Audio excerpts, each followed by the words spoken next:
Hi student, start करेंगे constitution के important articles का एक और सेशन। तो इंपॉर्टेंट आर्टिकल्स हैं, सारे आर्टिकल्स नहीं पढ़ सकते हैं, आपको पता है। जो भी आपके एग्जाम के लिए रेलेवेंट है वही इंपॉर्टेंट वाला पार्ट है ये। वीडियो अच्छा लगेगा लाइक करिएगा, शेयर करिए, सब्सक्राइब जरूर करिए, ताकि जो भी नया वीडियो हम लोग डालें आपके पास उसका नोटिफिकेशन आ जाए। वीडियो एंड तक देखिएगा, क्योंकि मैं एंड पे रिवीजन कराऊंगी। अगर आपको कुछ नहीं समझ में आया होगा तो शायद क्लियर हो जाएगा और याद हो जाएगा। फर्स्ट पॉइंट देखिए, फर्स्ट आर्टिकल देखिए, आर्टिकल 108। आर्टिकल 108 क्या कहता है? आर्टिकल 108 कहता है इंडियन कॉन्स्टिट्यूशन का कि joint sitting of both the houses. हम कह रहे हैं कि लोकसभा और राज्यसभा को किसी स्पेशल बिल के लिए जॉइंट सिटिंग उनका कराया जा सकता है। तो जॉइंट सिटिंग जो होगा वो प्रेसिडेंट बुलाएंगे, joint sitting of the two houses, जिसे चेयर, जिसे हेड किया जाएगा लोकसभा के स्पीकर के द्वारा। हमने कहा speaker of the Lok Sabha will preside that joint sitting of both the houses which will be called by the president of India. हम कह रहे हैं आर्टिकल 108 किस बारे में है? लोकसभा और राज्यसभा के जॉइंट सेशन के बारे में है। Joint sitting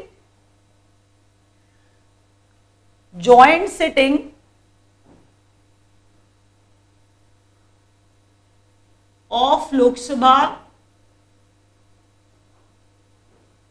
and Rajya Sabha. मैंने क्या बताया था? प्रेसिडेंट बुलाएंगे और हेड कौन करेंगे? लोकसभा के स्पीकर। ये कहां लिखा हुआ है हमारे कॉन्स्टिट्यूशन के? आर्टिकल 108 में। आर्टिकल 110, आपको ज्यादातर लोग यही बोलते आएंगे 110 नहीं है, 110A है। आपको जो बताया जा रहा है पहले वो सुन लीजिए। हम मनी बिल की बात कर रहे हैं। 110 आर्टिकल जो है वो ये कह रहा है कि definition of money bill is given in article 110। सुन लीजिए और लिखिए। मनी बिल की डेफिनेशन दी गई है आर्टिकल 110 में। मैंने कहा आपको बोला जाएगा 110 नहीं, 110A है। मैंने आपको क्लियर बताया आर्टिकल, मेन आर्टिकल 110 है, जिसमें यह बताया जा रहा है कि मनी बिल को डिफाइन करना है, कैसा कैसा है, क्या क्या है। मतलब मनी बिल जो है बेसिकली कौन सा बिल मनी बिल है, हम कह रहे हैं आर्टिकल 110 आपको बताएगा। आर्टिकल 123, आर्टिकल 124, अब दे ऑल आर कनेक्टेड। कैसे? जरा पहले ध्यान से ये देखिए कि 23 के बाद 24 आता है, 13 के बाद 14 आता है, 23 के बाद 24 आ रहा है, 13 के बाद 14 आ रहा है। हम ऐसे भी नहीं याद करते, हम और तरीके से ट्राई करेंगे। पहले सुनिए, आर्टिकल 123 है किस बारे में? आर्टिकल 123 प्रेसिडेंट ऑर्डिनेंस इशू करते हैं। प्रेसिडेंट के पास पावर है, पावर ऑफ द प्रेसिडेंट। पहले लिख लीजिए, power of the president to promulgate, to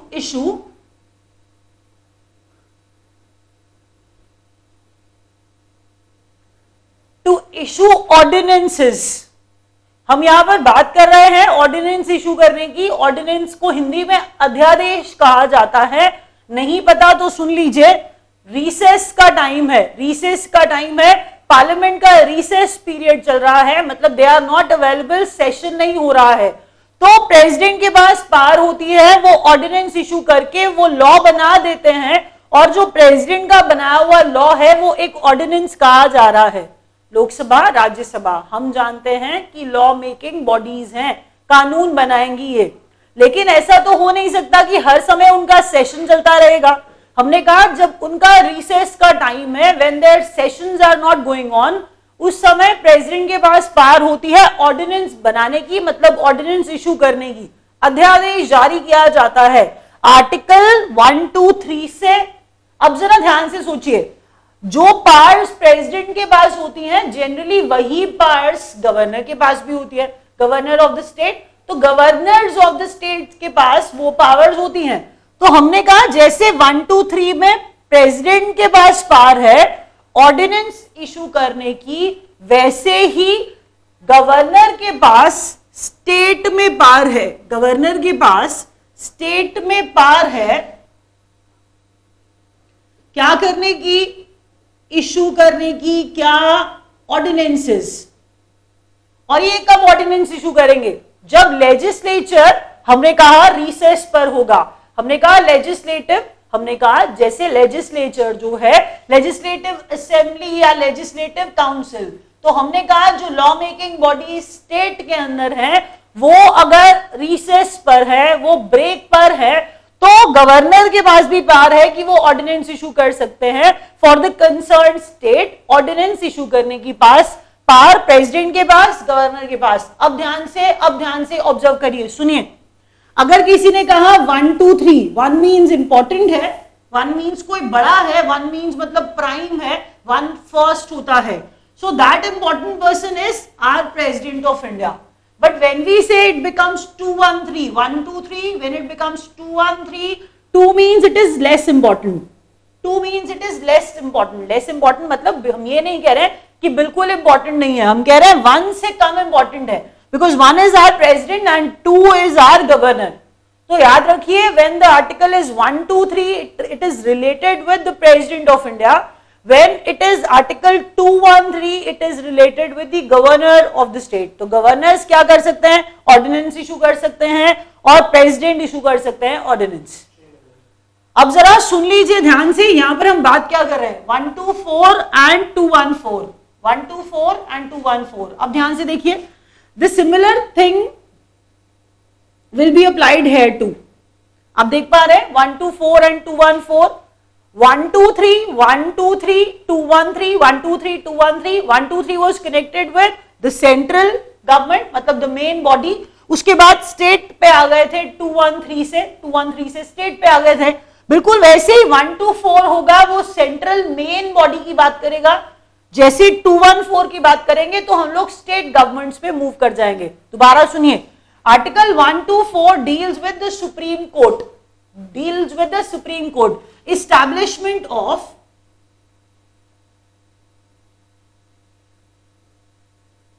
the Supreme Court of India, establishment of the Supreme Court of India। अब जरा सुनिए, जैसे ही सुप्रीम कोर्ट है, सेंट्रल है, मेन है, तो मैंने कहा वो 1 है, 124 है वो। As soon as we start talking about the high courts of India, it becomes a little less important। मैंने कहा 1 है तो सुप्रीम कोर्ट है, और जैसे ही मैंने कहा 2 है, 214 है, it becomes the high courts of the states. क्या बताया मैंने, high courts of the states.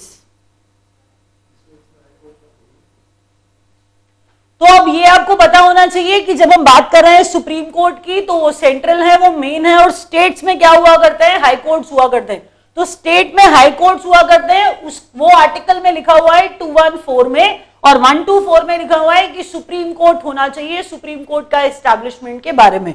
So is the case with 214।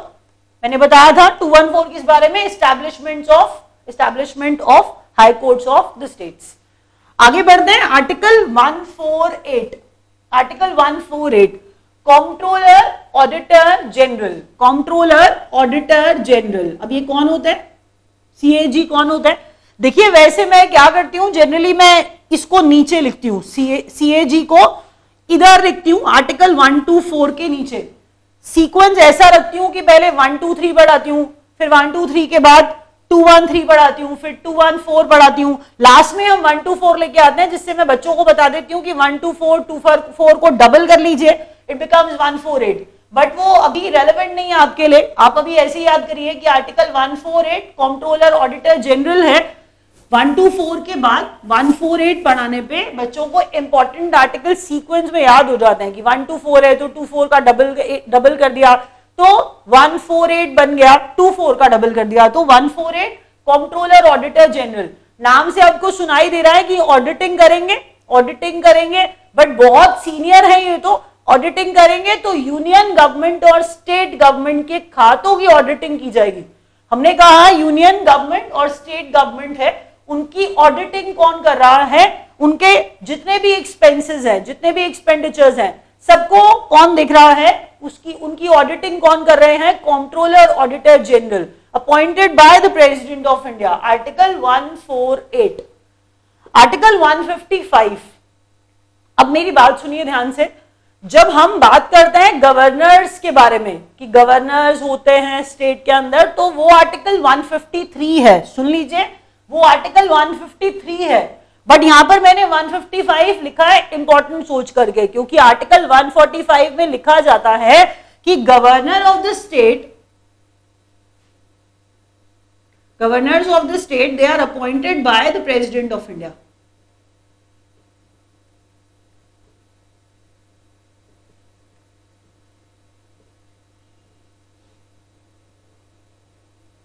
Article 155 governors के बारे में है, लेकिन अगर आपको कंफ्यूजन हो कभी कि 153 भी पढ़ा है हमने, 154 भी पढ़ा है हमने, 155 भी पढ़ा है, तो कुछ रेंज होती है जो सेट की जाती है, जिसके अंदर यहां से लेकर यहां तक गवर्नर्स की बात की जाएगी, यहां से लेकर यहां तक लोकसभा की बात की गई है, यहां से लेकर यहां तक हिंदी लैंग्वेज की बात की गई है, तो रेंज है, तो चिंता मत करिए। 153 में तो गवर्नर्स होंगे, ये बताया गया था। 55 में बोला जाता है कि गवर्नर्स जो है स्टेट के, उन्हें प्रेसिडेंट अपॉइंट करते हैं। नेक्स्ट पढ़िए आर्टिकल 161। आर्टिकल 161 किस बारे में है बच्चों? यहां पर अगर आपने सुना हो, प्रीवियस वीडियो में मैंने पढ़ाया था कि प्रेसिडेंट के पास जो पावर्स होती हैं वैसी ही पावर्स गवर्नर्स के पास भी होती है। तो प्रेसिडेंट के पास एक पावर थी आर्टिकल 72 में, to grant pardons, to grant pardons. अब यहां पर हम बात करने वाले हैं governor has the same power too, that means governor of the state can also grant pardon. मैं ऑल्सो लिख रही हूं, वहां पर लिखा हुआ है कैन ग्रांट पार्डन। अगर पुराने वीडियो को आपने देखा है तो आपको याद होगा, याद आ जाएगा आपको। मैंने वहां लिखा था कि गवर्नर के पास पावर है कि वो क्या कर सकते हैं, पार्डन दे सकते हैं, वो क्षमादान दे सकते हैं, क्षमादान दे सकते हैं। इसके अलावा मैंने आपको बात बताई थी कि वो कम्यूट कर सकते हैं, वो मतलब जो क्षमा दी जा रही है उसको किस तरह से सस्पेंड किया जा सकता है, उसे रेमिट किया जा सकता है उसे, या फिर उसे कम्यूट किया जा सकता है। मतलब सस्पेंड आगे के लिए टाल देंगे सजा को, हमने कहा ड्यूरेशन जो है सजा का वो कम कर देंगे, सिवियरिटी की बहुत कड़ी सजा दी गई थी और अब उस सजा को कम किया गया। तो हमने कहा ये आर्टिकल 161 है, गवर्नर के पास भी पावर है, वो पार्डन दे सकते हैं। बस इतनी बात याद रखनी है, आर्टिकल 161 में ही लिखा है। सुन लीजिए 108 ज्वाइंट सिटिंग लोकसभा राज्यसभा का जो प्रेसिडेंट बुलाते हैं, लेकिन स्पीकर ऑफ द लोकसभा उसे चेयर करते हैं। 110 में मनी बिल की डेफिनेशन लिखी गई है। 123 में 1 इंपॉर्टेंट है, इसीलिए 123 प्रेसिडेंट का ऑर्डिनेंस है। 213 थोड़ा सा कम इंपॉर्टेंट है, इसीलिए 213 गवर्नर का ऑर्डिनेंस है। आर्टिकल 124 1 इंपॉर्टेंट है तो सुप्रीम कोर्ट ऑफ इंडिया है। Article 214 high courts of the states है, क्योंकि वो 214 है, अगर 124 होता तो वो सुप्रीम कोर्ट हो जाता। 148 कंट्रोलर ऑडिटर जनरल, नाम से पता चल गया ऑडिट करने वाले हैं यूनियन गवर्नमेंट स्टेट गवर्नमेंट के खातों का। आर्टिकल 155 गवर्नर्स के बारे में है, गवर्नर्स को अपॉइंट करते हैं प्रेसिडेंट ऑफ इंडिया। उसके बाद आर्टिकल 161 गवर्नर के पास पावर है, वो क्षमादान पार्डन ग्रांट कर सकते हैं। Bye bye, thank you.